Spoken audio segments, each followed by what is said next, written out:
ጤና ይስጥልን እንዴት ቆይታችኋል ተመልካቾች? ይህ የኢትዮጵያ ቴሌቪዥን ነው።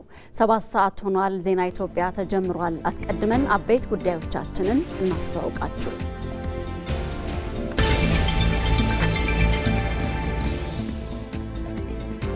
የጠንካራ ተቋማት ግንባታ ስራዎች ትኩረት ይደረግባቸዋል አሉ የኢፌዴሪ ፕሬዝዳንት ታዬ አጽቀሥላሴ።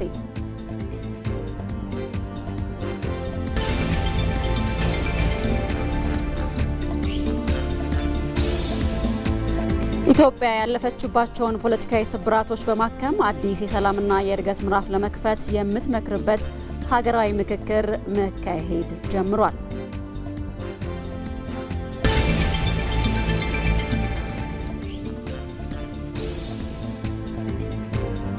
ከመላው ኢትዮጵያና ከባህር ማዶ የተወከሉ ተመካካሪዎች በአዲስ ኢንተርናሽናል ኮንቬንሽን ማዕከል እየመከሩ ይገኛል።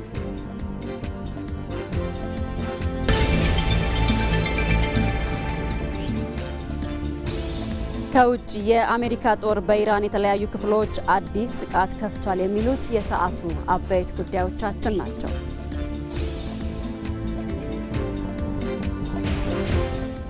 ዜና ኢትዮጵያን እየመራው ነጻነት ፍቅሩ አብሬያችሁ ቆይታ አደርጋለሁ። አብራችሁን ቆዩ። ቀዳሚ ወዳደረግነው ጉዳይ እናልፋለን። የጠንካራ ተቋማት ግንባታ ስራዎች ትኩረት ይደረግባቸዋል አሉ የኢፌዴሪ ፕሬዝዳንት ታዬ አጽቀሥላሴ። ፕሬዝዳንቱ ይህንን ያሉት የኢትዮጵያ ሕብረተሰብ ጤና ኢንስቲትዩት በተገኙበት 100ኛ ዓመቱን እያከበረ ነው።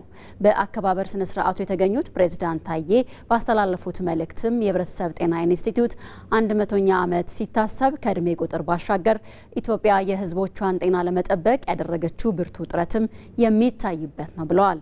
የሀገር ሉዓላዊነት ብሔራዊ ጥቅምና ደህንነት መገለጫው አንድም የህዝቧ ጤንነት መጠበቅ ነው ሲሉም አክለዋል።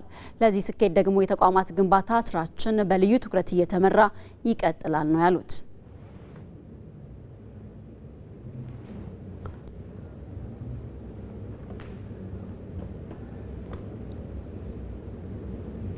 እዚህ ጉዳይ ላይ ቆይታ እናደርጋለን። በዚህ ጉዳይ ላይ ተጨማሪ መረጃዎችን ሊሰጠን ባልደረባችን ስንታየው አባተ በቀጥታ መስመራችን ላይ ይገኛል። ስንታየው እንዴት ውለሃል? ቀደም ሲል ያነሳውት ሀሳብ አለ።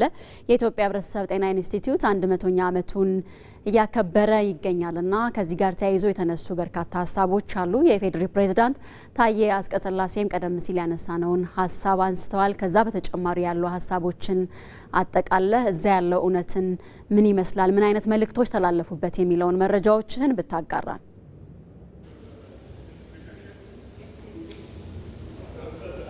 አመሰግናለሁ ነጻነት። ቀደም ብለሽ እንደጠቀሽው እንግዲህ የኢትዮጵያ ሕብረተሰብ ጤና ኢንስቲትዩት 100ኛ ዓመት የአልማዝ ኢዮቤልዩ ልዩ በዓሉን እያከበረ ይገኛል። በቀጥታ ስርጭት የኢትዮጵያ ብሮድካስቲንግ ኮርፖሬሽን መርሃ ግብሩን ሲያስተላልፍ ነበረ። በዋናነት የክብር እንግዳ ሆነው የተገኙት ፕሬዝዳንት ታዬ አጽቀሥላሴ ቁልፍ መልእክቶችን አስተላልፈዋል። በመልእክታቸው በዋናነት የሚያነሱት ጉዳይ ጠንካራ ተቋማት ለሀገር ግንባታ ያላቸውን አስተዋጽኦ ትኩረት የሰጡበት ነው። በዋናነትም የጠንካራ ተቋማት ግንባታ የኢትዮጵያን ብሔራዊ ጥቅምና ደህንነት እንዲሁም የሕዝቦቿን ሕልውና በማስጠበቅ በኩል ቁልፍ ሚና እንዳላቸው ትኩረት ሰጥተው አንስተዋል። በዚህ ውስጥ እንግዲህ 100 ዓመታትን የተሻገረ ተቋምን ነው እያሰብን ያለ ነው። 100 ዓመት ሲታሰብ ከቁጥር ባሻገር መሆን አለበት የሚል እሳቤ የተነሳበት ነበረ። በዋናነትም 100 ዓመት ስናስብ እስካሁን እንዴት መጣን፣ ኢትዮጵያ ደግሞ በዋናነትም በኢትዮጵያ ሕብረተሰብ ጤና ኢንስቲትዩት ውስጥ ለዜጎቿ ደህንነትና ጤና መጠበቅ ያደረገችውን ብርቱ ተጋድሎ የምናሳይበትም ነው የሚል ሀሳብ አንስተዋል። የኢትዮጵያ የሉዓላዊነት ጥያቄዎችን ከፍ ብሎ የመጡበት ነው። በዋናነትም ደግሞ የብሔራዊ ጥቅም ጥያቄዎችም እንዲሁ አብረው መጥተዋል። በእነዚህ ውስጥ ደግሞ እንግዲህ ሀገራት የብሔራዊ ጥቅማቸውን የሕዝባቸውን ደህንነት ማስጠበቅ አለባቸው ተብሎ ሲታሰብ በትልቁ አማድ ሆነው የሚመጡት ጠንካራ ተቋማት ናቸው። ስለዚህ ጠንካራ ተቋም የገነቡ ሀገሮች ደግሞ የመደራደርም የመደመጥም አቅማቸውን በጣም ከፍ ያደረጉበት የመልቲፖላር ዓለም ላይ ነው የምንገኘውና ከዛ አንጻር መቃኘት እንዳለባቸው የኢትዮጵያ ተቋማትን በዚሁ ማዕቀፍ ውስጥ ትኩረት አድርገው ሊሰሩ እንደሚገባ መልእክት ያስተላለፉበት ነው። በዋናነትም ደግሞ የሕረተሰብ ጤና ኢንስቲትዩት 100ኛ ዓመት በዓል ሲታሰብ ከዚህ ጋር የሚሄዱ ጉዳዮች ትኩረት ሊደረግባቸው እንደሚገባ አጽንኦት ሰጥተውበታል። ኢትዮጵያ ተቋሞቿን የምትገነባው ለዚህ ትውልድ ብቻ ሳይሆን ለሚቀጥለውም ትውልድ መሆን እንዳለበት የትናንት ወረቶች ላይ የደመሩ አዳዲስ ሳቢዎችና እሴቶችን ከዘመኑ ጋር የሚሄዱ ጉዳዮችን እያከሉ መሄድ በፓርቲዎች በወጡና በወረዱ ወይም ደግሞ መንግስታት በተቀያየሩ ቁጥር እጣፈንታቸው የሚበየን ተቋማት ሳይሆኑ ትውልድ ተሻጋሪ የሆኑ ተቋማት ሊኖሩን ይገባል የሚል ደግሞ የመደመር መንግስትን በይፋ ያስቀመጠው አቋሙ መሆኑን ነው የምንመለከተው። በዚህ ውስጥም እንግዲህ ጠቅላይ ሚኒስትሩን በተደጋጋሚ የሚያነሱት ጉዳይ ነው። ስለዚህ አጠቃላይ የኢትዮጵያ ህብረተሰብ ጤና ኢንስቲትዩትን 100ኛ ዓመት ስናከብር ከዚህ እሳቤ አንጻር ማሰብ እንደሚያስፈልግ ትኩረት ተሰጥቶበታል። ሌላው የንግግር ያደረጉት የጤና ሚኒስትሯ ዶክተር መቅደስ ዳባ ናቸው። በንግግራቸው የህብረተሰብ ጤና ኢንስቲትዩት 100ኛ ዓመት ከ100 ዓመታት ወይም ደግሞ ከቁጥር እና ከእድሜ ባሻገር ልንመለከተው ይገባል የሚል ሀሳብ አንስተዋል። በዋናነት ዛሬ ላይ ሆነን ስናስብ ትናንት የነበሩን ወረቶችና ስኬቶች እንዲሁም ፈተናዎችን ብቻ የምንዘክርበት ሳይሆን ለመጪው ትውልድ ደግሞ ምን አይነት የቤት ስራ አለብን፣ ቀጣዩ ትውልድ ምን አይነት ተቋምን ይረከብ የሚለው ጉዳዩ ላይ ትኩረት አድርገን የቤት ስራ የምንወስድበት ትልቅ ጥፋት ነው የሚል ሀሳብ አንስተዋል። እንደምናውቀው እንግዲህ ኢትዮጵያ መከላከልና ማከምን መሰረት ያደረገ የጤና ፖሊሲ ያላት ሀገር ነች። በዚህ ማዕቀፉ ስንመለከት ደግሞ እንግዲህ የኢትዮጵያ ህብረተሰብ ጤና ኢንስቲትዩትን ጨምሮ ሌሎች በጤናው ዘርፍ ላይ ያሉ ተቋማት ትልቅ የቤት ስራና ኃላፊነት ያለባቸው መሆናቸውንም ጭምር አጽንኦት ሰጥተው ሀሳብ ያነሱበት ነው። ቀጣይ መረጃዎችን ደግሞ በሌሎች የዜና ሰዓት ወጃዎቻችን የምንመለስባቸው ይሆናል። አመሰግናለሁ ነጻነት። ስንታየው አባተ ስለ መረጃዎች እናመሰግናለን። ከዚህ ጉዳይ አልወጣንም። በጤናው ዘርፍ ጥናትና ምርምሮችን በማምረት ጤናማ ማህበረሰብን በማፍራት 100 ዓመታትን አስቆጥሯል የኢትዮጵያ ህብረተሰብ ጤና ኢንስቲትዩት። የኢትዮጵያ ህብረተሰብ ጤና ኢንስቲትዩት ባለፉት ዓመታት ያስመዘገበውን ስኬቶች አስመልክቶም 100ኛ በዓሉን የክብር እንግዶች በተገኙበት እያከበረ ነው የሚገኘው። በመድረኩ የኢፌዴሪ ፕሬዝዳንት ታዬ አጽቀሥላሴና የጤና ሚኒስትሯ ዶክተር መቅደስ ዳባና ሌሎች የዘርፉ አመራሮችም ተገኝተዋል። የኢፌዴሪ ፕሬዝዳንት ታዬ አጽቀሥላሴ በሀገራችን የተከሰቱ ፈታኝ ተላላፊ በሽታዎች ኢትዮጵያ ብትጠቃም ኢንስቲትዩቱ ግን ፈጣንና ሳይንሳዊ ምላሽ በመስጠት የሚደነቅ ተግባር ፈጽሟል ሲሉም አንስተዋል። የኢትዮጵያ እና የህዝቦቿ ጥንካሬና የወደፊት እርምጃዋ በዜጎቿ ጤና መጠበቅ ላይ የተመሰረተ መሆኑን ነው። ይህ ተቋም ከተመሰረተበት ጊዜ ጀምሮ አያሌ ፈታኝ አገራዊና ዓለም አቀፋዊ የጤና ቀውሶችን፣ ወረርሽኞችንና የተላላፊ በሽታዎችን ስጋት በመከላከልና በመቆጣጠር ረገድ የሀገራችን ጠንካራ ተቋም ሆኖ ቆይቷል። ኢንስቲትዩቱ በተለያዩ ጊዜ በሀገራችን የተከሰቱ እንደ ኮቪድ-19 ኤምፖክስ፣ ማርበርግ በሽታና ሌሎች ወረርሽኞችን ከሚመለከታቸው አካላት ጋር በቅርበት በመስራትና በመመከት ረገድ ያሳየው ፈጣን ምላሽና ሳይንሳዊ አመራር ምንጊዜም የሚደነቅና ከበሬታን ያስገኘ ነው። ጠንካራ ተቋማትን መገንባት መንግስት ቀዳሚ አሰራሩ ነው ያሉት ፕሬዝዳንቱ የኢትዮጵያ ህብረተሰብ ጤና ኢንስቲትዩትም የተሰጠውን ኃላፊነት መወጣት እንዲችል አስቻይ የፖሊሲ መደላደል እንደሚፈጥርም ተናግረዋል። የኢትዮጵያ መንግስት የዜጎች ጤንነትን መጠበቅ የሀገር ልማት፣ የኢኮኖሚ እድገትና የብሔራዊ ደህንነት ዋነኛ መሰረት መሆኑን በጽኑ ያምናል። ጠንካራ ተቋማት የሀገር ግንባታ ምሰሶዎች በመሆናቸው መንግስት ለተቋማት ግንባታና ጥንካሬ የሰጠው ትኩረትና ቁርጠኝነት በቀጣይም ተጠናክሮ ይቀጥላል። ከዚህ አኳያ የኢትዮጵያ ህብረተሰብ ጤና ኢንስቲትዩት የተሰጡትን አገራዊ ተልዕኮች በብቃት መተግበር እንዲችል በመሰረተ ልማትና በቴክኖሎጂ ዘርፍ ይበልጥ እንዲጎለብት ይደረጋል።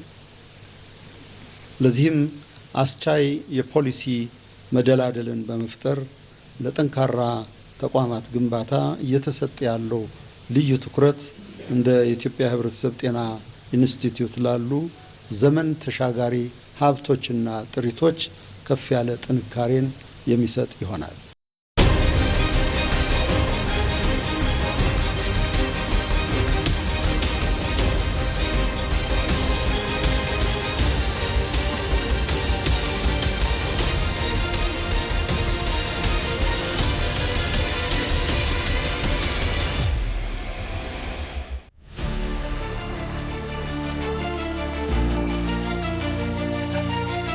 ይህ ውይይት የሚሳካው አሌ ጥያቄ ሲጠይቅ ጋሞ የማይጎዳ ከሆነ ያ ጥያቄ የማይጎዳው ከሆነ አሌን መቀበል አለበት። አሌ ጥያቄ ሲጠይቅ ጥያቄው ጎፋን የሚጎዳ ከሆነ ግን አሌ ጥያቄውን መሳብ አለበት። ማንም ሳይጎዳ በጋራ መጠቀም የምንችልባቸውን ጉዳዮች አንስተን ለኔ ሳይሆን ለኛ፣ ለሰፈሬ ሳይሆን ለኢትዮጵያ ማለት ከቻል ይህ ምክክር ፍሬያማ ይሆናል። የደከሙ ኮሚሽነሮች በማምሻ እድሜያቸው ለኢትዮጵያ ልፋታቸው፣ ምንዳቸው የዚህ ውይይት ውጤት ይሆናል። እንደዚህ ያለው መድረክ ማዘጋጀት ባለመቻላችን ለረጅም ዘመናት ዋጋ የከፈሉ የሞቱ የቆሰሉ ኢትዮጵያውያንም ቢያንስ በአጸደ ገነት ሳሉ በሌላ ትውልድ በተሰራ ስራ እረፍት ሊያገኙ ስለሚችሉ ያለፉትን የደከሙትን የሚመጡትን እያሰብን አንተ ትብስ አንቺ ትብሽ ብለን ለኢትዮጵያ የይበጃትን ውጤት እንድናመጣ በታላቅ ትህትና አደራ ልላችሁ ፈልጋለሁ።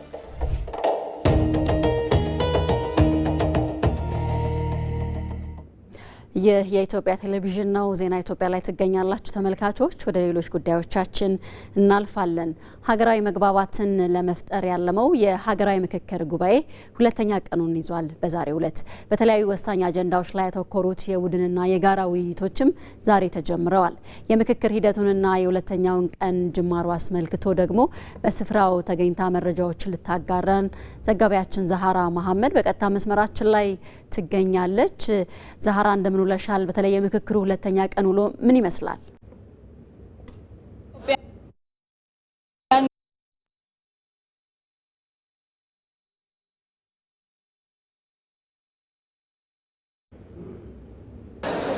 አመሰግናለሁ። ኢትዮጵያ እንግዲህ ላለፉት ዘመናት ቁርሾ የሆኑና ለመለያየት ምክንያት የሆኑ ጉዳዮችን ለአንዴና ለመጨረሻ ጊዜ በውይይት ለመፍታት የያዘችው ትልቁ ቀጠሮ ትላንት ሐምሌ 8 በይፋ ተጀምሯል።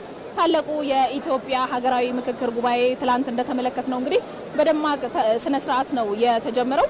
ዛሬ ደግሞ ሁለተኛ ቀኑን ይዟል። እንደሚታወቀው እንግዲህ የኢትዮጵያ ሀገራዊ ምክክር ኮሚሽን ላለፉት 4 ዓመታት ከተለያዩ አካባቢዎች ለውይይት የሚሆኑ አጀንዳዎችን እንዲሁም ደግሞ ህብረተሰቡ የወከላቸውን አካላት ምልመላ ሲያደርግና አጀንዳ ሲያሰባስብ መቆየቱ ይታወቃል። በዚህ መሰረት እንግዲህ ከመላው ኢትዮጵያ እንዲሁም ደግሞ በውጭ የሚኖሩ ኢትዮጵያውያን በጋራ ተመርጠው እንግዲህ 4000 ኢትዮጵያውያን እዚህ አዲስ አበባ ላይ ከትመው ውይይታቸውን ጀምረዋል። እንግዲህ ዛሬ የዚህ የሀገራዊ ምክክር ሁለተኛ ቀን ላይ ነው የምንገኘው።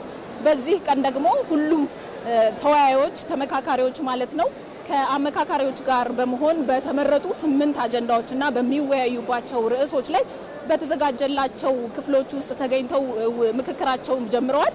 እንግዲህ በዚህ ምክክር ላይ ያገኘዋቸው የተለያዩ ሰዎችን ለማነጋገር ሞክሬ ነበረ።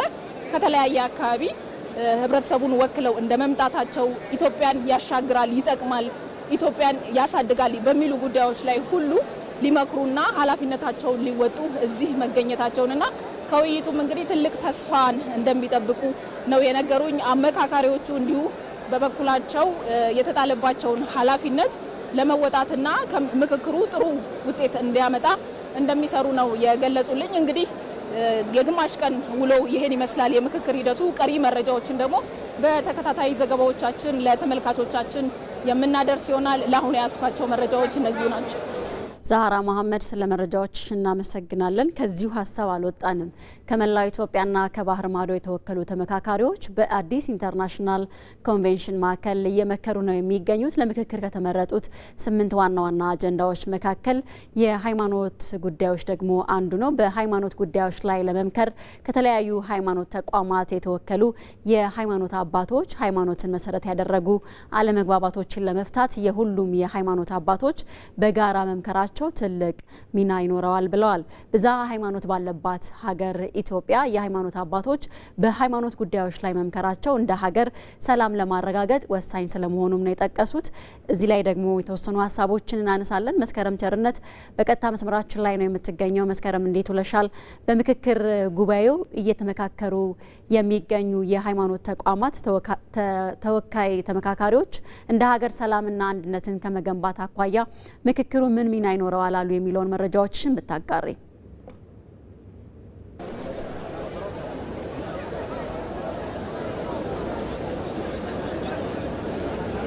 እዚህ አዲስ ኢንተርናሽናል ኮንቬንሽናል ማዕከል ከመላ ሀገሪቱ እንዲሁም ባህር ማዶ አቋርጠው የመጡ ሀገራዊ ጉዳዮች ላይ ለመካከር እዚህ ከትመዋል። እንደሚታወቀው በትላንትናው ዕለት የሀገራዊ ምክክር ጉባኤ በይፋ መጀመሩ ይታወቃል። በዛሬው ዕለትም እንግዲህ በ8 ዋና ዋና ሀገራዊ ጉዳዮች ላይ የሚወያዩ ተመካካሪዎች እዚህ አዲስ ኢንተርናሽናል ኮንቬንሽናል ማዕከል ተገኝተው ውይይታቸውን ጀምረዋል ማለት ነው። 500 ቡድኖች ተለይተው እንግዲህ ውይይት የሚያደርጉ ነው የሚሆነው። እንደሚታወቀው ባለፉት ሂደቶች ውስጥ የተለያዩ አጀንዳ ልየታ ስራዎች ሲደረጉ ቆይተው 8 ዋና ዋና ሀገራዊ ጉዳዮች ወይም በሀገር አቀፍ ደረጃ ውይይት ሊደረግባቸው የሚገቡ ጉዳዮች መለየታቸው ይታወቃል።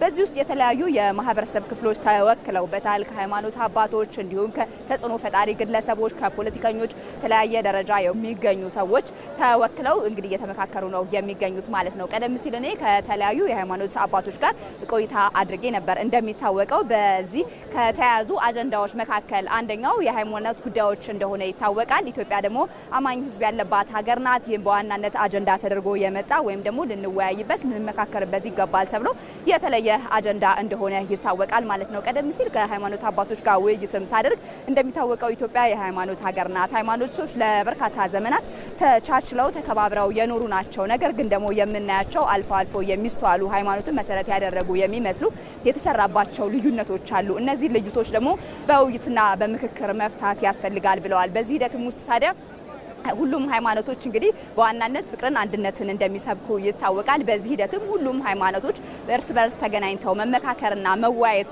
መቻላቸው ደግሞ እንግዲህ ለመግባባትና ለመረዳዳት ትልቅ እድል የሚፈጥር እንደሆነ ነው የገለጹት። የሃይማኖት አባቶቹም ሲገልጹልኝ እንደነበረው ሁሉም የሃይማኖት ተቋማት የሚሰብኩት አንድና አንድ ፍቅር ነው። ለአንተ ሊደረግ የሚገባውን ነገር ሌላ ማድረግ፣ ለአንተ ሊደረግብህ የማትፈልገውን ነገር ሌላ አታድርግ የሚል አስተምሮ ያላቸው ናቸው። ከዚህ አኳያ ደግሞ እኛም እርስ በርስ እንድንረዳዳ እንድንግባባ አንደኛው ሃይማኖት ከሌላኛው ሃይማኖት ምን ይፈልጋል፣ እንዴት ሁላችንም የአምልኮ ነጻነታችን ተከብሮ በጋራ እዚች ሀገር ላይ መኖር እንችላለን የሚለውን ነገር በውይይት ለመፍታት ትልቅ መሰረት የሚጥል እንደሆነ ነው የገለጹት ማለት ነው። የሃይማኖቶች የእርስ በርስ ግንኙነት ምን ያህል አስተዋጽኦ በሀገር ግንባታ ውስጥ እንዳለው ይታወቃልና የሃይማኖት ተቋማት የተወከሉ ተመካካሪዎችም እንግዲህ በዚህ ሂደት ውስጥ በሀገር ውስጥ እንግዲህ ሃይማኖትን መሰረት ያደረጉ ልዩነቶች ወይም ግጭቶች እንዳይፈጠሩ ከማድረግ አኳያ ሃይማኖቶች ተከባብረው መኖር እንዲችሉ ከማድረግ አኳያ የምክክር ትልቅ አስተዋጽኦ ሊኖረው እንደሚችል ነው የገለጹልኝ ማለት ነው።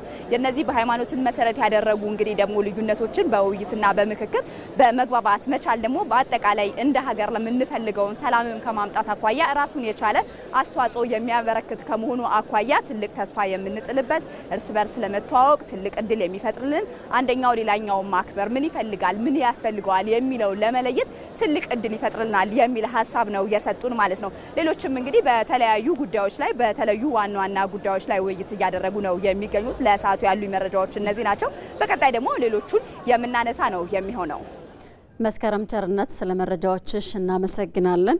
ኢትዮጵያ ያለፈችባቸውን ፖለቲካዊ ስብራቶች በማከም አዲስ የሰላምና የእድገት ምዕራፍ ለመክፈት የምትመክርበት ሀገራዊ ምክክር መካሄድ ጀምሯል። ይህ ታሪካዊ መድረክ ለዘመናት የቆዩ ባህላዊ የመደማመጥና የመነጋገር እሴቶችን ወደ አደባባይ በማውጣት ሀገርን በጽኑ መሰረት ላይ ለመገንባት ሚና እንዲኖራቸው ያደርጋል። ሀገራዊ ምክክሩ ኢትዮጵያ ባለፉት ዘመናት ያለፈችባቸውን ፈተናዎች ወደ እድል በመቀየር አዲስ ምዕራፍ የምትከፍትበት ታሪካዊ አጋጣሚ መሆኑን ደግሞ ጠቅላይ ሚኒስትር አብይ አህመድ ማንሳታቸው ይታወሳል። ሀገራዊ ምክክሩ ዛሬም ብቻ ሳይሆን ነገን ታሳቢ ያደረገ ለትውልድ የሚተርፍ መፍትሄ ይዞ እንዲመጣ ተመካካሪዎች ሀገራዊ ኃላፊነታቸውን መወጣት እንዳለባቸው ጠቅላይ ሚኒስትር አብይ አህመድ አሳስበዋል። በዚህ ጉዳይ ላይ ደግሞ ባየ ሙላት ተጨማሪ ዘገባ አለው። አንዳንድ ትውልድ ታሪክ ይሰራል።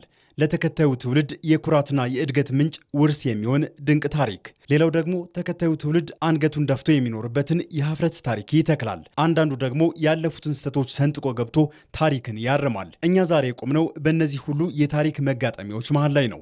ያለፈውን እያረምን አዲሱንና የሚበጀውን እየጻፍን የምንቀጥልበት መድረክ ላይ ቆመናል። ዛሬ ኢትዮጵያ በአንድ ጥላ ስር ሆና ራሷን እያዳመጠች ከራሷ ጋር እየመከረች ነው። የተጀመረው ሀገራዊ ምክክር እንዲሁ በቀላሉ የሚታይ አጋጣሚ አይደለም። ይልቁንም በቀላሉ የማይገኝ የዛሬ ታላቅ እድል የነገ ታሪክ እንጂ። ኢትዮጵያ ውስጥ በርከት ያሉ ችግሮች አሳልፈናል። በርከት ያሉ ያልተገቡ መከራዎች አሳልፈናል። ነገር ግን ይህንን መከራ ወደ እድል መቀየር ከቻል፣ ይህንን ፈተና ወደ ዘላቂ መፍትሄ ማሻገር ከቻል ልጆቻችን ከኛ በተሻለ ሰላም፣ ከኛ በተሻለ ብልጽግና፣ ከኛ በተሻለ የኑሮ ዘዬ መኖር ስለሚያስችላቸው ያንን የሚገባቸውን ያማረ የተዋበ የኑሮ ዘዬ መከተል የሚችሉ ትውልዶች መፍጠር እንድንችል ይህንን መልካም አጋጣሚ ይህንን የመከራ ወራትና ዘመን ወደ እድል መቀየር የምትችሉ እንድንሆን ምኞቴ ከፍ ያለ ነው። ሀገራዊ ምክክሩ ያለፉትን ዘመናት ስብራቶቻችንን የምንጠግንበት፣ ጠባሳዎቻችንን የምናክምበትና የተሻለውን የሰላምና የአንድነት መንገድ እንድንገነባ የተሰጠን ብርቅዬ እድል ነው። በየጎጆውና በየመንደሩ በባህላችን የነበረንን የመነጋገርና የመደማመጥ እሴት ዛሬ ወደ አደባባይ አውጥተነዋል። ትናንት የመጣንበት በሀገር ሽማግሌዎችና በአባቶች ምክር ችግሮችን ሽሮ አብሮ የመቀጠል ባህላችን ዛሬ ሀገርን በጽኑ መሰረት ላይ ለማቆም ዋነኛ መሳሪያችን ሆኗል። በጉልበት ጀምሮ በጉልበት የመጨረስን፣ በደም ጀምሮ በደም የመቋጨትን አውዳሚ አባዜ ለአንዴና ለመጨረሻ ጊዜ ልንሰናበተውም ግድ ይላል። የጦርነትና የኃይል መንገድ መጨረሻው ተያይዞ መጥፋት ነውና ይህ ታሪካዊ የምክክር ሂደት የቀደመ የመቋሰል ታሪካችንን በመደጋገፍ እንዲተካ በአንድ አዳራሽ የተሰበሰቡት 4000 ተመካካሪዎች የኢትዮጵያን ሕዝብ የአደራ ቃል ተሸክመዋል። ዛሬን ሳይሆን ነገ ዘልቆ የሚሄድ ለትውልድ የሚበጅ ምክክር፣ ውይይት እና ውጤት እንድናመጣ አንድ ቁልፍ መልእክት አለኝ። ያም ቀፎዋን የጣለች ንብ ማር አትሰጥም። ማር ለመስጠት በቀፎ ውስጥ መቆየት ያስፈልጋል። ይህ 4000 ስብስብ መልካም ነገር መስጠት የሚቻለው በዚህ ጉባኤ አዳራሽ ውስጥ ሐሳቡን ልቡን ሰብስቦ ሌላኛውን ወገን ማድመጥ ሲችል ነው እንጂ ማታ ማታ እየወጣ ፌስቡክ የሚያይ ከሆነ፣ ማታ ማታ እየወጣ ምክር የሚያደምጥ ከሆነ፣ ማታ ማታ እየወጣ ይህንን አውድ ያልተገነዘቡ ሰዎች መልእክት የሚጭኑበት ከሆነ ያ ንብ ማር አይሰጥም። ቀፎው እዚህ ነው ያለው። ልባችን እዚሁ ይሁን፣ አእምሯችን እዚሁ ይሁን። ልባችንና አእምሯችን እዚህ ቢሆንም አሜሪካ ያለውንም ደቡብ ኦሞ ያለውንም ባድመ ያለውንም ጋምቤላ ያለውንም ጎዴ ያለውንም አሳይታ ያለውንም የሚያስብ ግን መሆን አለበት። ውይይታችን ከዚህ አዳራሽ ተነስቶ እንደ ፀሐይ ወደ መላ ኢትዮጵያ የሚያበራ ከሆነ ለሁላችን ይፈይዳል። ሀገራዊ ምክክሩ ለኢትዮጵያ አዲስ የታሪክና የውይይት ባህልን ይዞ እንዲመጣ ማድረግ የመላው ዜጎች የተመካካሪዎችና የባለድርሻ አካላት ታሪካዊ ግዴታም ሆኖ ቀርቧል። ይህ ጉባኤ በሰማይም በምድርም ታላቅ ኃላፊነት ያለበት የ130 ሚሊዮን ዜጎች የዛሬ የ200-300 ሚሊዮን ዜጎች የነገ ኃላፊነት ያለበት እድለኛ ስብስብ ነውና ይህንን የታሪክ ብዕርና ብራና ሳታባክኑ ለኢትዮጵያ መልካም፣ ለአፍሪካ አስተማሪ የሆነ እጅግ የማይጠበቅ ሁላችን የሚሰበስብ ሰላም የሚያጸና ልማት የሚያመጣ ለእያንዳንዳችሁ እርካታን የሚያጎናጽፍ ለመላው ኢትዮጵያውያን እረፍት የሚሰጥ ውጤት እንድታመጡ በታላቅ ትህትና አደራ ልላችሁ ፈልጋለሁ። ኢትዮጵያ ሁሌም ማዕበልን አልፋ መከራን ወደ እድል ቀይራ ከፍ ማለትን ከጥንት ጀምሮ ታውቅበታለች። የተጀመረው የሀገራዊ ምክክርም ማዕበሉን አረጋግታ ምቹ የሰላምና የእድገት መንገድ የምታደርግበት፣ የተጀመሩ መልካም ስራዎች የሚሰፉበትን ምቹ ምህዳር የሚከፈትበትም ይሆናል። ኢትዮጵያ ከትላንት ፈተናዎቿ የምትሻገርበትን ትላንት ከነበሩ ቁርሾዎች ደግሞ ተላቃ ነገዋን የምታጸናበትን ሀገራዊ ምክክር ማካሄድ ጀምራለች። ትላንት የተጀመረው ሀገራዊ ምክክር ዛሬም ቀጥሎ በርካታ ውይይቶች የተደረጉበት ይገኛል። ቀደም ሲልም ባልደረቦቻችን እዛ ያለው እውነት ምን እንደሚመስል እያስቃኙን መረጃዎችን ደግሞ ወደ እናንተ እያደረስን ቆይታ እያደረግን ነው የምንገኘው። አሁንም ከዚህ ጉዳይ አልወጣንም። በተለይ በዚህ በሀገራዊ ምክክር ሂደት ውስጥ ከምናነሳቸው ከሚነሱ ጉዳዮች ባሻገር ተመካካሪዎች ደግሞ የሚጠብቁት እውነት አለ። ኢትዮጵያን ለማጽናት እነዚህ ተመካካሪዎች ምንድነው የሚጠብቁት? ምንድነውስ የሚጠበቅባቸው የሚለውን እንመለከታለን። ይህንን በሚመለከት ደግሞ የተሰባሰቡ አስተያየቶችን ተከታትለን እንመለሳለን። በዚህ ምክክር ኮሚሽን ላይ እንዲሳተፍ እድል በማግኘቴ በጣም ትልቅ እድለኛ ነኝ ብዬ ነው የማስበው። በጣም ደስተኛ ነኝና ምናልባት ያለው ተስፋ ያው እኛም እንደ ሀገር እንደ ኢትዮጵያ የምንመኘው አንድ ሀገር ነው። አንድ ሀገር እንዲኖረን ነው፣ አንድነት እንዲኖረን ነው። ስለዚህ ምናልባት እንደ ኢትዮጵያ ያሉ ችግሮችን በጋራ ከመፍታት አንፃር የነገው ትውልድ የተሻለ ሀገር እንዲኖራቸው ከማድረግ አንፃር በጣም ትልቅ ተስፋ አለ ማለት ነው። ኢትዮጵያ በረጅም ሂደቷ ትልቅ ታሪክ አስመዝግባ የሄደች ሀገር ነች። ብዙ ጊዜ ተመካክሮ ስለማይሰራ በሚሰሩ ስራዎች እንኳንስ ጠፍተው አይደለም ለምተው እንኳን ጥሩ ነገር እንኳን ተሰርተው ሰው ለምን የኔ ሐሳብ አልተካተተም በሚል ሊቀየምና ሊያኮርፍ ይችላል። አሁን ነው ትክክለኛውን መስመር የያዘችና ቀጥተኛውን መንገድ የያዘች ይያላ። ኢትዮጵያ ስሟ በተጠቀሰበት ጊዜ ስማቸው ያልነበሩ ሀገሮች በመምከራቸው እርስ በራሳቸው በመናበባቸውና በመግባባታቸው አንዱ ያመጣውን ሌላው እየጨመረበት እያዳበረ በመሄዱ ብዙ እድገት ላይ እንደደረሱ እናውቃለንና የዚህ ጅምር ይበል ይቀጥል ይደግ መንደግ የሚያስብል ነው እንላለን። ስብሰባ ላይ ብዙ ተስፋ አለኝ። ምናልባት እኚህ 8 አጀንዳዎች ሱሩ ዲስከስ ካረገ ወደኛ አገራችን ካፕ ያደርጋል።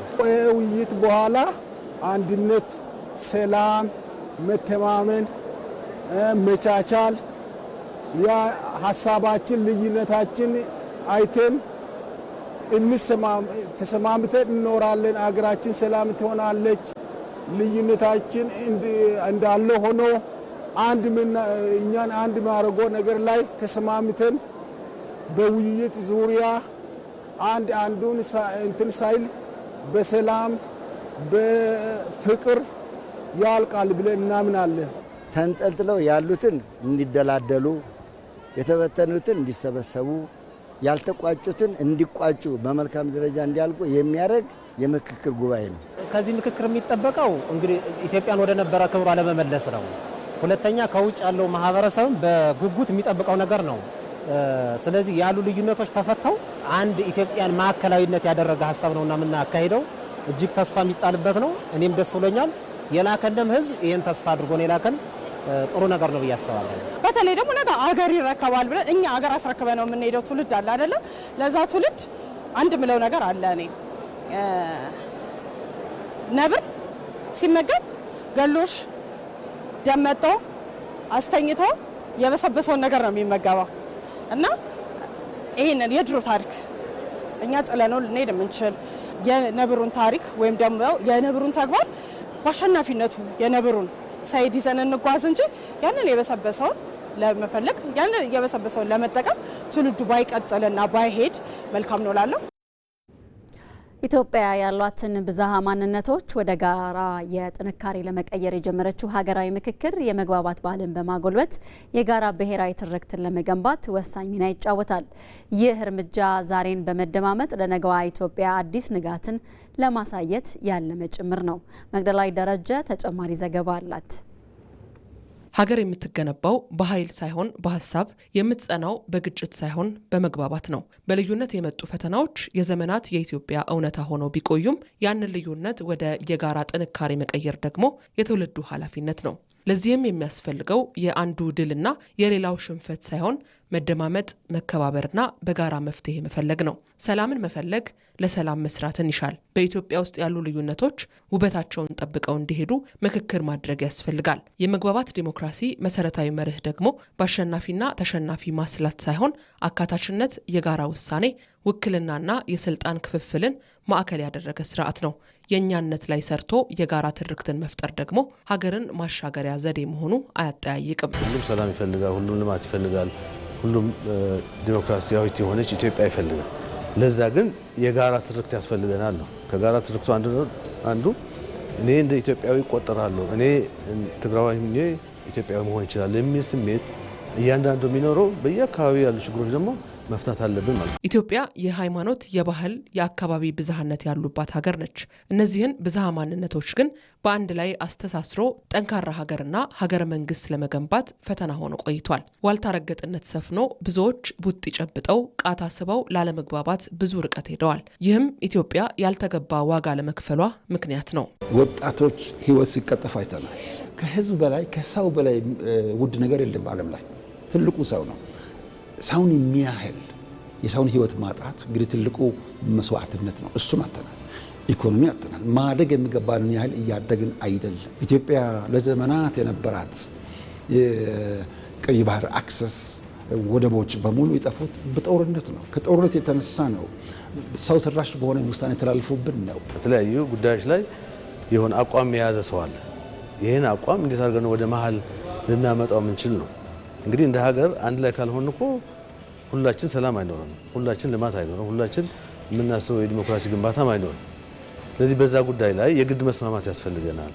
የምንስማማባቸው ጉዳዮች ደግሞ የግድ የአንድ ጽንፍ የያዘ ሌላ የያዘ ሳይሆን we have to come to the middle ground። ኢትዮጵያ ለዘመናት ተሸክማቸው የነበሩ የፖለቲካ የማህበራዊና የኢኮኖሚ እባጮችን ለማከም ሀገራዊ ምክክር ኮሚሽን ስታቋቁም ዛሬን በመደማመጥ ለነገዋ ኢትዮጵያ አዲስ ንጋትን ለማሳየትም ነው። ኢትዮጵያ ውስጥ በሰላም ሰላማዊ በሆነ መንገድ ፖለቲካ ማካሄድ ይቻላል። የዲሞክራሲ ጥያቄ መብት ጥያቄ መጠየቅ ይቻላል። መሰባሰብ ነው የሚያስፈልገው። ህዝቡ ነቅቷል። ሚዲያ ዛሬ ዲጂታል ጊዜ ነው። ኢንፎርሜሽን እንደዛ ነው። ህዝቡ መብቱን ያውቃል ከዳር እስከ ዳር። የጨለማው ዘመን ወደ ኋላ ቀርቷል። ስለዚህ አጀንዳችንን ቴብል አድርገን ለኢትዮጵያ ህዝብ አቅርበን ተፎካክረን ዲሞክራሲ ሲስተም መመስረትና ማጽናት ሀገራችንን ህዝባችንን አዋህደን ወደፊት መሄድ እንችላለን። ሁሉም ኢትዮጵያዊ በአንድ ላይ መጥቶ የሚፋፋበት አይነት የፖለቲካ ኢኮኖሚ ማህበረሰብ ለመፍጠር የሚያስችል የፖለቲካ አካሄድም መከተል አለብን።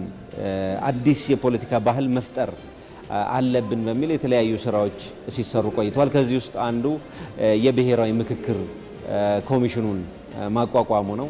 ይሄ በጣም ትልቅ አብዮታዊ እርምጃ ነው። በሀገራችን ፖለቲካ ከመወያየት ይልቅ ማን ነው ማሸነፍ የሚችለው፣ ማን ነው መዋጋት የሚችለው፣ ማን ነው የተሻለ መግደል የሚችለው የነበረበትን የፖለቲካ ልምምዳችንን ወደ ሌላ የንግግር የስልጣኔ ባህል ለመቀየር የተደረገ ጥረት ነው። ከዚህ ቀደምም ሀገርን ከወራሪ በመጠበቅ ሂደት ውስጥ ጀግና እንደተወለደ ሁሉ በዚህ ምክክርም የሰላም ጀግኖችን ለመውለድ ትልቅ ተስፋን የሰነቀ መድረክ ነው። ታዲያ በዚህ ሂደት ውስጥ የሚፈጠረው አዲስ የፖለቲካ ባህል በብሔራዊ ጥቅሞች ዙሪያ ለማበር የሚያስችል ጉልበትንም እንደሚሰጥ እሙን ነው።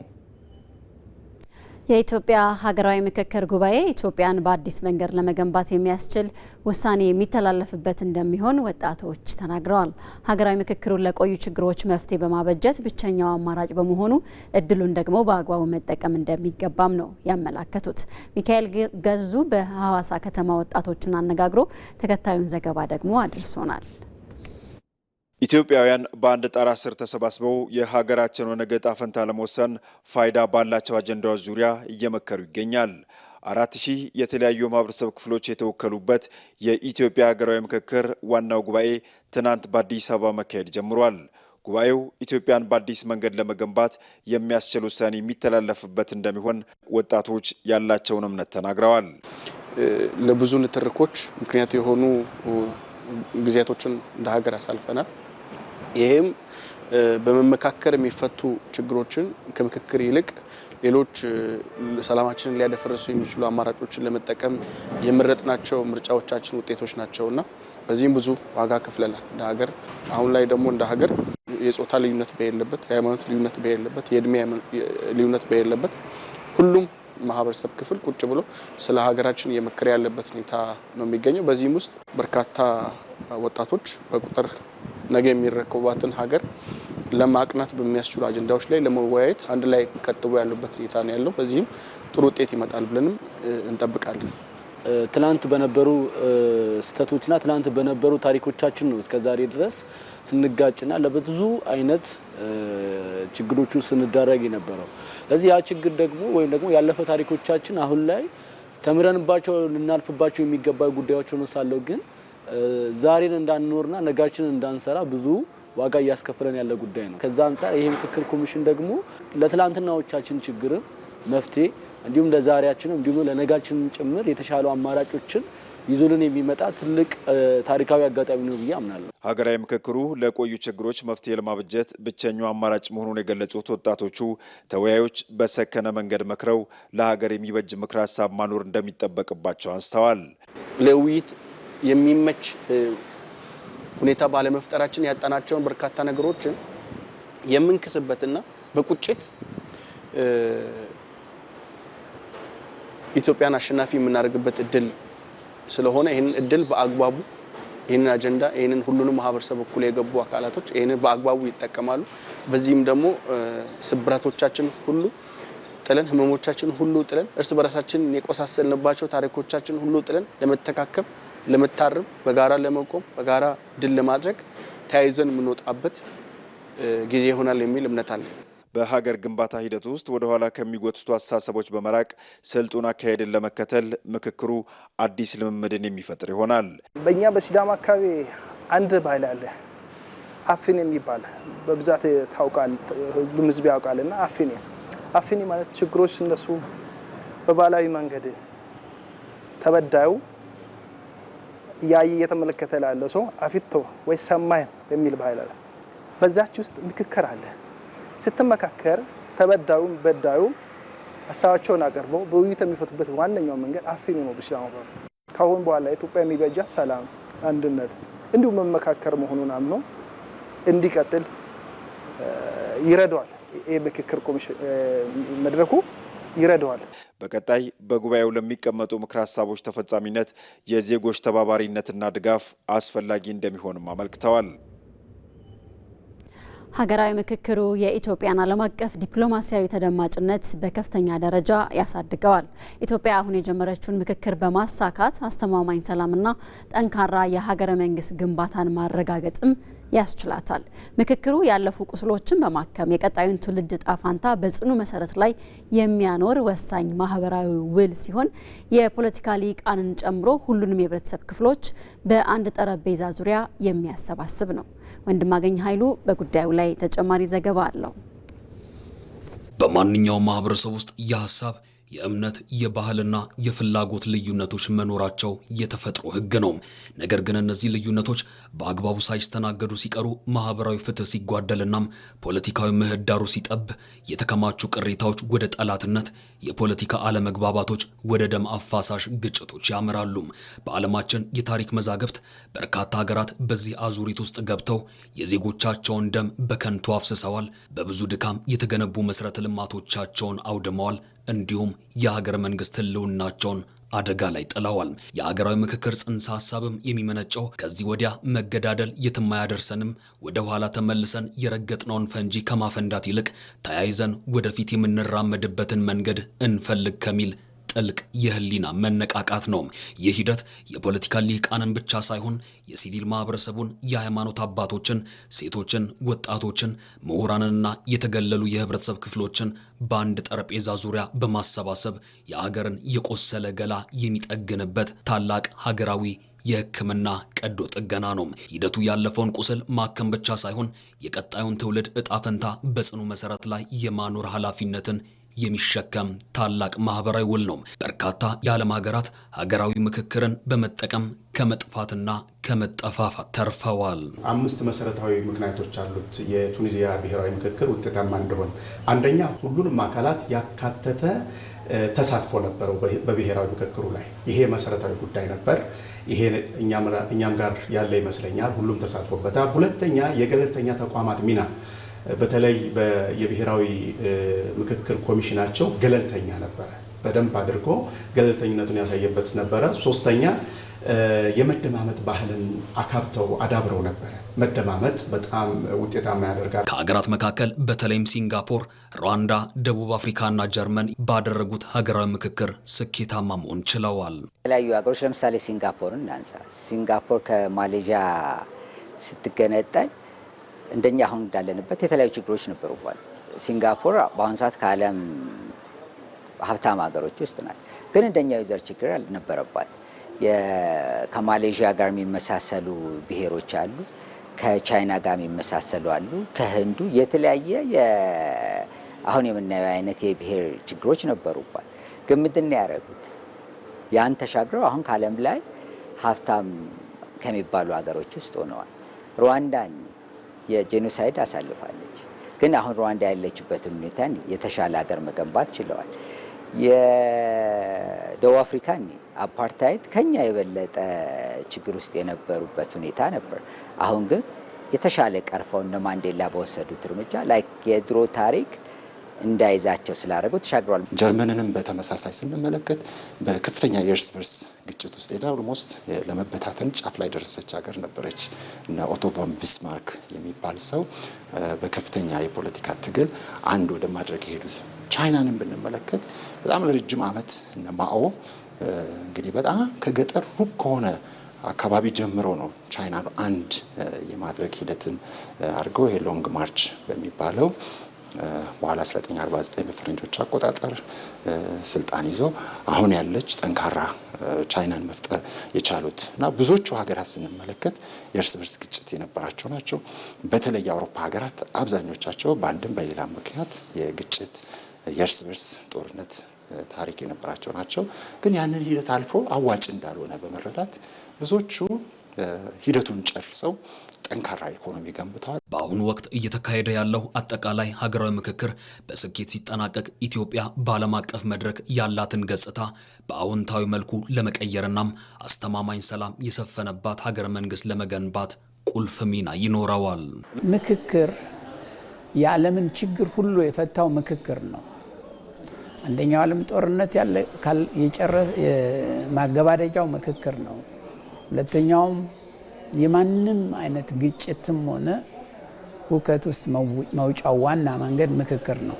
ይህ ምክክር ላይ ደግሞ የሚሳተፉ ማንኛውም ዜጋ አንደኛ ትውልድ ኢትዮጵያዊ የሆነ ሁሉ ማድረግ የሚገባው ስለ ሃይማኖት ሳይሆን፣ ስለ ፖለቲካ ሳይሆን፣ ስለ ሰውነትና ስለ ኢትዮጵያዊነት ያንን አውርቶ ትውልድን የማስቀጠል ጉዳይ ብቻ መሆን አለበት። ሀገራዊ ምክክር የፖለቲካ ቅንጦት ወይም የጊዜ ማሳለፊያ አጀንዳ ሳይሆን የተደቀነን የህልውና አደጋ የመቀልበሱ ዋስትና ነው። በዓለማችን ታሪክ የምናያቸው የደቡብ አፍሪካ፣ የጀርመን፣ የሩዋንዳና መሰል ሀገራት ተሞክሮና ያስገኘላቸው አስደናቂ ስኬት በዓለም የፖለቲካና የዲፕሎማሲ መድረክ ስማቸው በጉልህ እንዲነሳም አድርጓል። እነዚህ ሀገራት ከውስጥ ቀውስ ወጥተውም ራሳቸውን ማከም መቻላቸውም በዓለም አቀፍ ደረጃ ያላቸውን አመኔታና ተደማጭነት በከፍተኛ ደረጃም ጨምሮታል። ይህ ሂደት ለኢትዮጵያም በዲፕሎማሲው ረገድ ታላቅ ተደማጭነትና ብሩህ ተስፋ ይዞ ይመጣል።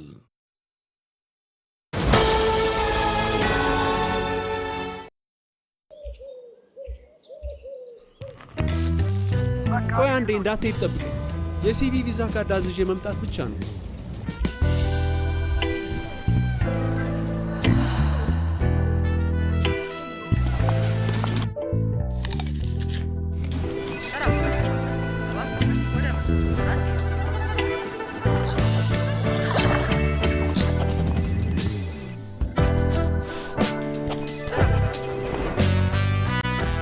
ባንኮ በመዳፉ በያዙት ስልኮ ቤቶ ድረስ ከተፍ ይላል። ሰላም ጤና ይስጥልኝ። በማንኛውም ሰዓት በተመቸው ቀን ባሉበት ሆነው የኢትዮጵያ ንግድ ባንክን ቪዛ ካርዶን በስልኮ ማዘዝ ይችላሉ። የሲቢ ሞባይል ባንኪንግ መተግበሪያውን ይክፈቱ። ባንኪንግ የሚለውን ይክፈቱ። ቪዛ ካርድ ሰርቪስ የሚለውን ይምረጡ። ይፈልጉ ምትክ ወይም አዲስ መጠየቅ። የካርዶን አይነትና የሚወስዱበትን ቅርንጫፍ መርጠው ያረጋግጡ። ባንክ የሚመጡት ካርዶን ለመውሰድ ብቻ ነው። አሁኑኑ ያመልክቱ። በፍጥነት ካርዶን ይውሰዱ። የኢትዮጵያ ንግድ ባንክ፣ ሁሌም የሚተማመኑበት ባንክ።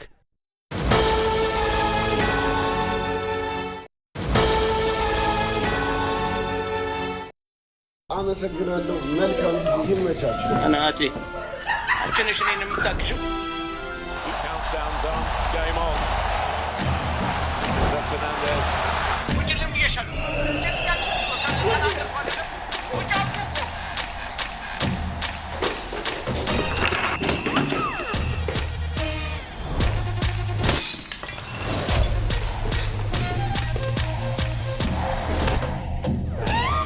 ከቤታችን በዋይፋይ ከቤት ስንወጣ በሞባይላችን በዲኤስቲቪ ስትሪም በከፍተኛ ቅናሽ እንዲሁም ጎጆና ሜዳ ፓኬጆችን በነፃ ይዞ በቀረቡ የዓለም ዋንጫ ጥቅሎች ያሻንን በመምረጥ በኢትዮ ቴሌኮም ፈጣን ኔትወርክ ፈታ ብለን የእግር ኳሱ ዓለም ኮከቦችን ፍልሚያ እንታለን። ዓለም ዋንጫን ባለንበት። በ2018 ዓመተ ምህረት በተከናወኑ ተግባራት ትላልቅ ስኬቶች መመዝገባቸውን የኦሮሚያ ክልል ምክትል ርዕሰ መስተዳደር አወሉ አብዲ ተናገሩ። በክልሉ የ2018 የፓርቲና የመንግስት የስራ አፈጻጸም ግምገማ በመካሄድ ላይ ይገኛል። ባለፈው ዓመት በሁሉም ዘርፎች አበረታች ስኬቶች መገኘታቸው የተነሳ ሲሆን በተለይም የጸጥታ ተቋማት ግንባታ በሁሉም አካባቢ ተጠናክሮ መቀጠሉ ተነስቷል። የመንግስት ገቢን በማሳደግ ክልሉ ራሱን እንዲችል የሚያደርገው ጥረትም እያደገ መጥቷል።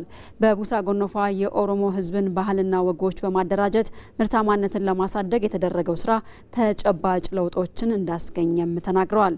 በቡሳ ጎኖፋ ማህበራዊና ኢኮኖሚያዊ ችግሮች እየተፈቱ መሆናቸውንና በመንግስት በጀት ደግሞ ያልተደረሱ በርካታ የልማት ክፍተቶች እየተሟሉ መሆኑን አወሉ አብዲ በሰጡት መግለጫ አንስተዋል።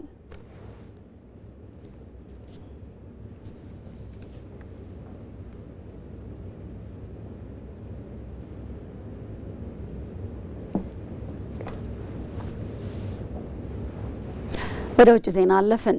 የአሜሪካ ጦር በኢራን የተለያዩ ክፍሎች አዲስ ጥቃት ከፍቷል። ጥቃቱ የተከፈተው ፕሬዝዳንት ዶናልድ ትራምፕ በትላንትናው ዕለት ኢራን ባህሪዋን እንድታስተካክል ካስጠነቀቁ በኋላ ስለመሆኑ ተነግሯል። የአሜሪካ ጦር ባወጣው መግለጫ በሆርሙዝ ሰርጥ የሚያልፉ መርከቦችን የሚያጠቁ የኢራን ወታደራዊ አቅሞች ላይ ጥቃቱ ኢላማ መደረጋቸውን አስታውቋል። ለ90 ደቂቃ በቆየው አዲስ ዙር ጥቃት በታላቁ ቱምብ ደሴት የሚገኙ የኢራን የባህር ዳርቻ መከላከያዎች እንዲሁም የክሩዝ ሚሳኤል ማከማቻና ማስወንጨፊያ ጣቢያዎች መመታታቸውም ተገልጿል። በሆርሙዝ ሰርጥ ላይ የምትገኘው የባንዳር አባስ ከተማም ኢላማ እንደሆነች ነው የተገለጸው። እንደ አሜሪካ ጦር ገለጻ አሜሪካ ወደ ኢራን ወደቦች የሚደረጉ ጉዞ ላይ የጣለችውን እግድ በመጣስ ለማለፍ የሞከረ አንድ መርከብ ላይ ተኩስ ስለመከፈቱ ገልጻለች። ዋሽንግተን ይህንን ጥቃት ያደረሰችው ኢራን ባህሬንና ኩዌት ውስጥ ያሉትን ጨምሮ በቀጠናው የሚገኙ የአሜሪካ ወታደራዊ ኢላማዎችን መምታቷን ከገለጸች በኋላ ስለመሆኑም ተነግሯል።